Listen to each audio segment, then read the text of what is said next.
Aquarius လေးတွေမှာအပိုင်း၃ပိုင်းကွဲနေပါတယ်အဲ့ဒီအပိုင်း၃ပိုင်းကွဲသွားခြင်းအပြင်အမတို့ရဲ့ဒီစိတ်နေသဘောထားလေးတွေပြောကြတော့ဇယက်ကလေးတွေအနည်းငယ်ကွဲပြားသွားပါတယ်ပုံမှန်အားဖြင့် January 21ကနေပြီးတော့မှ February 18အဲ့ဒီဂျာကာလာမွေးဖွားတဲ့သူလေးတွေက Aquarius sign လေးတွေဖြစ်ပါတယ်ပထမအဆုံးအပိုင်း1အနေနဲ့က January 16ကနေပြီးတော့မှ January 23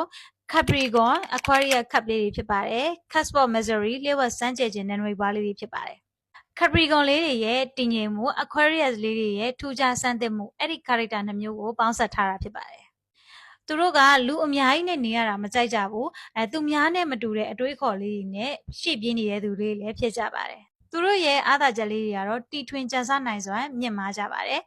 သူတို့ရဲ့အားနည်းချက်လေးတွေကကိုယ့်ရဲ့စိတ်ခံစားချက်ကိုအပြစ်မထုတ်ဘဲနဲ့အေးဆက်ဆက်နိုင်တာပြီးရင်အရန်တီးတန့်ဆန်တာပေါ့နော်အဲ့ဒါကတော့ Capricorn Aquarius ခပ်လေးတွေရဲ့အားနည်းချက်လေးဖြစ်ပါတယ်အပိုင်း2 January 24ရက်နေပြီးတော့မှ February 14 Aquarius စစ်ကြီးတွေပါသူတို့ကလွတ်လပ်မှုကိုမျက်နှိုးတတ်ကြတယ်အမျှော်အမြင်ရှိကြတဲ့သူလေးတွေပါတခါတလေသူတို့ရဲ့အတွေးခေါ်တွေက10နှစ်လောက်ရှေ့ရောက်နေတတ်ကြပါတယ်လူသားချင်းစာနာတတ်ပေမဲ့ ETA နေတတ်ကြပါတယ်